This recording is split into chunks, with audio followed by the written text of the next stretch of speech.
अवधूत चिंतन श्री गुरुदेव दत्त श्री सद्गुरू स्वामी समर्थ. भक्त हो, आपण आधीच्या व्हिडिओमध्ये महाशिवरात्रीची पूजा घरच्या घरी कशी करावी, रुद्राभिषेक कसा करावा, कोणकोणते उपाय करावे याविषयी सविस्तर माहिती पाहिलेली आहे आणि तुम्हाला ही पूजा खूप आवडली देखील.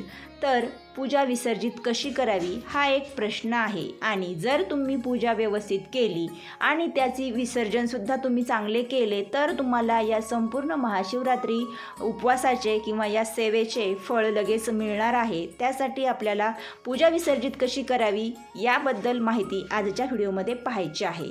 सर्वात आधी आज गुरुवार आहे. तुम्हा सर्वांना शुभ गुरुवार आणि आपण आज गुरुवारची आरतीसुद्धा पाहतोय. हा आपला एक संकल्प आहे स्वामी प्रकट दिनापर्यंत. आता जे कोणी नवीन असतील त्यांना याबद्दल जास्त काही समजणार नाही, तर कृपया त्या सर्व स्वामी भक्तांनी लिंक दिलेली आहे डिस्क्रिप्शनमध्ये, तो व्हिडिओ पहा आणि त्यानुसार मग तुम्हाला समजेल की गुरुवारचं हे काय महत्त्व आहे. तर जे भक्त नेहमी व्हिडिओ पाहतात त्यांना माहीत आहे हे जागृत देवस्थान आहे आणि साधं सुद्धा नसून इथे तुम्ही बोललेली प्रत्येक इच्छा पूर्ण होते. अजून एक तुम्हा सर्वांसाठी आनंदाची बातमी की काल मला एक ताई या ठिकाणी भेटल्या. प्रथमच त्यांच्याशी माझं जास्त बोलणं झालं, पण मी व्हिडिओ वगैरे काही शूट केला नाही कारण आम्ही पहिल्यांदाच बोलत होतो आणि मग म्हटलं नको. जर तुम्हाला त्यांचा अनुभव ऐकायचा असेल ना तर कमेंट्स करा, नक्कीच मी तो अनुभव शेअर करेल. खरंच खूप सुंदर होता. माझ्या तर अक्षरशः अंगामधून सनसन काटा निघत होता, एवढा तो विलक्षण अनुभव होता. आणि फक्त त्या एवढंच बोलल्या की महाराजांवर जर पूर्ण विश्वास ठेवला, तुम्ही सेवा केली, जास्त सेवा नाही झाली ना तरी कोणत्याही संकटात फक्त महाराज माझे पाहून घेतील हे तुम्ही बोला. बघा तुम्हाला सुंदर अनुभव येईल. आणि त्यांनी मला हे सांगून गेल्या कारण महाराजांनी त्यांना सुचवलं असेल किंवा त्यांच्या रूपात मला महाराज भेटले. तर भक्त हो, तुमची कोणतीही इच्छा असू द्या, तुम्ही इथे महाराजांना सांगा. बघा तुमची खूप लवकर पूर्ण होईल. मी सुद्धा तुम्हा सर्वांसाठीच खूप सुंदर असा एक संकल्प केलेला आहे आणि या आपल्या आरती सुरू आहेत. तर सर्वांनी व्हिडिओ शेवटपर्यंत पाहत असताना कमेंट्समध्ये श्री स्वामी समर्थ श्री गुरुदेव दत्त असे लिहा. आता आपल्याला महाशिवरात्रीची पूजा तर समजलेलीच आहे, पण विसर्जित कशी करावी आणि विसर्जित करताना तुम्हाला एक प्रभावी उपाय करायचा आहे. हा उपाय केला ना तर बघा तुम्हाला खूप सुंदर लवकर अनुभव येईल. स्वतः मी मागच्या वर्षीच्या महाशिवरात्रीला हा उपाय केला. तो उपाय करताना मी एक इच्छा बोलले होते आणि मला महाराजांनीच तो उपाय सुचवला होता. तर मी याआधीसुद्धा महादेवाची भक्त आहे, अगदी लग्नापासून मी तुम्हाला व्हिडिओमध्ये देखील सांगितलेलं आहे. आणि मला ह्या माझ्या महादेवाने खरंच खूप काही दिलेलं आहे. त्या गोष्टी मला त्यावेळीसुद्धा नाही समजल्या, पण आत्ता लक्षात येतात की काही असे संकट असतात की जे आपला देव तारत असतो, पण आपल्याला काहीतरी वेगळंच पाहिजे असतं आणि आपल्याला समजत नाही की आपल्या देवाने आपल्याला किती मोठ्या संकटातून तारलेलं आहे. तर त्यामुळे खरंच देव जे करतो ना ते खरंच खूप चांगलं असतं. देवाची योजना खरंच खूप वेगळी आहे. तर भक्त हो, त्याबद्दल आता मी जास्त काही सांगत नाही. आपल्याला पूजा विसर्जित कशी करायची हे पाहायचं आहे. 8 मार्चला आहे महाशिवरात्री, तर मग 9 मार्चला आपल्याला पूजा विसर्जित करायची आहे. आणि 9 मार्चला तुम्हाला सकाळी खूप घाई गडबड आहे, तर तुम्ही ही पूजा सकाळी 12च्या आतमध्ये कधीही विसर्जित करू शकता. तर सर्वात आधी तुम्हाला काय करायचं आहे, महिलांनी हळदी कुंकू लावून घ्या. जर महिलांना वेळ नसेल तर पुरुषांनी जरी पूजा विसर्जित केली तरीसुद्धा चालेल. तर पुरुषांनी अष्टगंध लावून घ्या. आणि जी पूजा आपण ठेवलेली आहे तिथे जर तुम्ही अखंड दिवा लावलेला असेल, म्हणजेच महाशिवरात्रीच्या दिवसा रात्री तुम्ही तो दिवा जर तसाच प्रज्वलित ठेवला असेल तर दुसरा दिवा लावण्याची काहीच गरज नाही आहे. तुम्हाला फक्त दिवा विझला असेल तर तोच दिवा तुम्हाला थोडंसं तेल तूप टाकून पुन्हा प्रज्वलित करायचं आहे.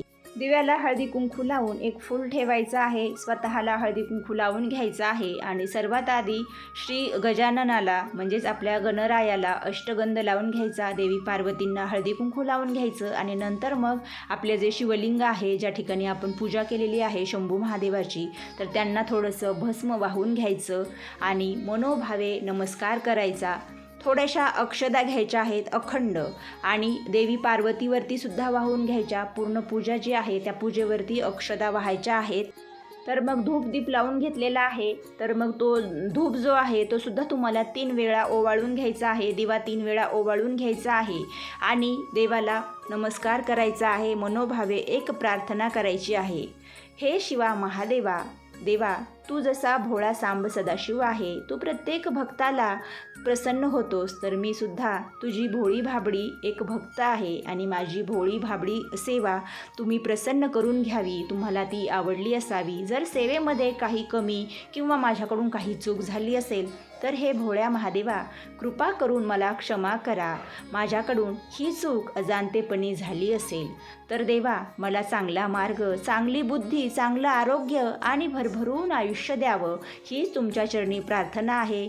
म्हणजेच तुम्ही तुमच्या कुटुंबाबद्दल बोला, तुमच्या मुलांविषयी बोला आणि देवा माझ्याकडून तू जे महाशिवरात्रीच्या दिवशी वेगवेगळे उपाय करून घेतलेले आहेत त्या सर्व उपायांचे मला लवकरात लवकर फळ मिळावे. म्हणजेच भक्त हो, तुम्हाला पुढे जे वेगवेगळे उपाय आहेत ते सुद्धा पाहायला मिळणार आहेत. पण तुम्हाला इथे अशीच प्रार्थना करायची आहे. तर देवा मी कायम तुझं स्थान माझ्या हृदयात आहे आणि तुझं एक अशी गोष्ट मी आता घेणार आहे जी मी वर्षभर माझ्याजवळ जपून ठेवणार आहे. तर मग तुम्हाला काय करायचं आहे, अशी प्रार्थना करायची आहे आणि पूर्ण पूजा जी आहे तिथे तुम्हाला मनोभावे देवाला नमस्कार करायचा आहे. 11 वेळा ओम नमः शिवाय किंवा मग श्री शिवाय नमस्तुभ्यम हा मंत्र म्हणायचा आहे आणि लगेच तुम्हाला श्री गणेशाकडून पूजा विसर्जित करायची आहे. पूजा विसर्जित करण्याआधी तुम्हाला इथे पाण्याचा आणि साखरेचा थोडासा नैवेद्यसुद्धा दाखवायचा आहे. म्हणजे साखर पाणी ठेवायचं आहे, देवाला नमस्कार करायचा आणि देवा आता पूजा विसर्जित करते, पण यामधून मी काही तुमच्या महत्त्वाच्या गोष्टी माझ्याकडे ठेवणार आहे हे सुद्धा सांगायचं आहे. म्हणजेच तुमच्या ज्या इच्छा आहेत त्या हळूहळू पूर्ण होणार. आता तुम्ही प्रश्न परत कराल की ताई मग ह्या वस्तू आम्ही किती दिवस जवळ ठेवायच्या, तर तुम्हाला पुढच्या महाशिवरात्रीपर्यंत त्या वस्तू तशाच जपून ठेवायच्या आहेत. तर आपण महाशिवरात्रीला भगवान शिवाला आवडणाऱ्या पत्री, सर्वात जास्त आवडणारी पत्री म्हणजेच बिल्वपत्र, बेलाचे पान हे महादेवाला अतिशय अतिशय प्रिय आहे आणि ते सुद्धा आपण या दिवशी आवर्जून अर्पण करतो. त्याचसोबत शमीपत्र किंवा मग जी पांढरी फुले आहेत ती फुले, गोखर्णीचं फूलसुद्धा तुम्ही अर्पण करू शकता. मग तुम्हाला सर्वात आधी फुले आणि या पत्री सर्व काढून घ्यायचं आहे एका ताम्हणामध्ये.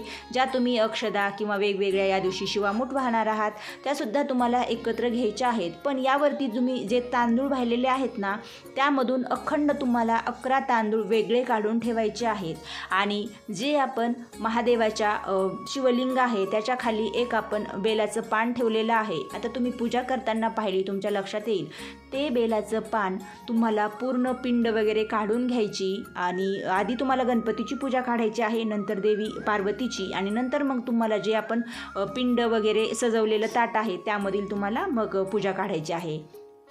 तर मग तुम्हाला ते बेलाचं जे पान आहे ना ते काढून घ्यायचं आहे आणि जर तुमच्याकडे शिवलीला अमृत हा ग्रंथ असेल तर तुम्ही ते बिल्वपत्र त्यामध्ये ठेवा. जर तुमच्याकडे तो ग्रंथ नसेल तर मग तुमच्याकडे गुरुचरित्र आहे किंवा मग तुमच्याकडे कुठलीही एखादी अशी प्रभावी पोथी आहे त्या पोथीमध्ये तुम्हाला ते बिल्वपत्र ठेवून द्यायचं आहे आणि पुढच्या शिवरात्रीपर्यंत ते सोबत ठेवायचं. पुढच्या शिवरात्रीची पूजा कराल आणि ज्या दिवशी तुम्ही पुन्हा विसर्जित पूजा कराल तर जे काही आपण निर्माल्यमध्ये फुले वगैरे टाकतो मग पुन्हा ते पान तुम्हाला त्या निर्माल्यात टाकून द्यायचं आहे. जसं की मी माझं मागच्या वर्षीचं जे बिल्वपत्र आहे ते या वर्षीच्या पूजेमध्ये विसर्जित करणार आहे असं. आणि तुम्हाला एक सांगते, माझी एक खूप प्रभावी इच्छा होती, असं वाटलं सुद्धा नव्हतं की पूर्ण होईल की नाही, पण स्वामींनी मला संकेत दिला, मी तो उपाय केला आणि ते बिल्वपत्र जपून ठेवलं. तर भक्त हो अक्षरशः सांगते की माझ्या मिस्टरांचे खूप काही असे फायनान्शियल कामे होते जे होत नव्हते किंवा होईल की नाही माहीत नव्हतं, पण मी विश्वास ठेवला आणि माझ्या शंभू महादेवाने खरंच मला खूप खूप म्हणजे जास्तीत जास्त प्रगतीची वाट दाखवलेली आहे. आता मी तुम्हाला जास्त नाही सांगू शकत, पण तुमची पण कोणती इच्छा असेल ना ती नक्की पूर्ण होईल. आणि हे जे बेलाचं पान आहे हे साधंसुद्धा नसून यामध्ये एवढी ताकद आहे, हे तुमच्या घरामध्ये असेल तर कुठलंही विघ्न येणार नाही. त्यामुळे आवर्जून तुम्हाला हा उपाय करायचा आहे. त्याचबरोबर तुम्ही रुद्राभिषेक करणार आहात त्यामध्ये सुद्धा एक तुम्हाला बिल्वपत्र अर्पण करायचं आहे रुद्राभिषेक करताना. आणि ते बिल्वपत्र मी तुम्हाला सांगितलं होतं की तुम्ही ते फ्रीजमध्ये वगैरे ठेवून द्या, टाकून देऊ नका. तर ते तुम्हाला दुसऱ्या दिवशी घरातील सर्व व्यक्तींनी त्या बिल्वपत्राचा थोडा थोडा तुकडा तुम्हाला चावून खायचा आहे. ते बिल्वपत्र इकडे तिकडे टाकून द्यायचं नाही, थोडंसं कडसर असतं चवीला, पण काही होत नाही. यामुळे तुम्हाला जे काही आजार असेल किंवा साधं दुखणं असेल ते सुद्धा तुमचं दूर होईल. आणि तुमचे मिस्टर जर व्यसनी असतील, त्यांना कोणतंही व्यसन असो किंवा मग ते ड्रिंक वगैरे करत असतील, तर तुम्ही आवर्जून रुद्र अभिषेक करा आणि जे रुद्रतीर्थ आहे ते त्यांना त्या दिवशी पूजेनंतर प्राशन करण्यास द्या. त्यासोबत त्यामध्ये तुम्ही आवर्जून एक बेलाचं पान टाका. ते पान तुम्हाला त्या दिवशी तसंच फ्रीजमध्ये वगैरे ठेवून द्यायचं आहे. दुसऱ्या दिवशी मग तुम्ही ते तुमच्या मिस्टरांना खाण्यास द्या.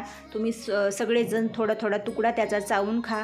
त्यामुळे सुद्धा तुम्हाला खूप सुंदर असा अनुभव येईल. आणि जे 11 अक्षदा आपण वेगळ्या ठेवलेल्या आहेत, 11 तांदूळ म्हणजे जे शिवामूठ वाहिलेली आहेत ते, तर त्यामधून म्हणजे तुम्ही 11 तांदूळ घ्या. ते एका तुम्हाला पांढऱ्या वस्त्रामध्ये एक छोटीशी पुरचुंडी बांधायची आहे आणि ती तुमच्या देवघराच्या ड्रॉवरमध्ये टाकून द्यायची आहे. किंवा ज्या ठिकाणी तुम्ही पैसे वगैरे ठेवतात अशा तुमच्या तिजोरीमध्ये जरी तुम्ही त्या अक्षदा ठेवल्या तरी तुमच्यासोबत कायम महादेवाचा एक वर्षभर आशीर्वाद किंवा देवाची शक्ती तुमच्यासोबत राहील. हा उपाय तुम्हाला आवर्जून करायचा आहे, जो मी मागच्या वर्षी केला होता आणि खूप सुंदर अनुभव आला. तर सर्व वस्तू काढून तुम्हाला निर्माल्यामध्ये टाकून द्यायच्या आहेत. त्यानंतर जो प्रज्वलित केलेला दिवा आहे तो पूर्ण म्हणजे जळेपर्यंत, तेल संपेपर्यंत तुम्हाला तो एक साईडला ठेवून द्यायचा आहे.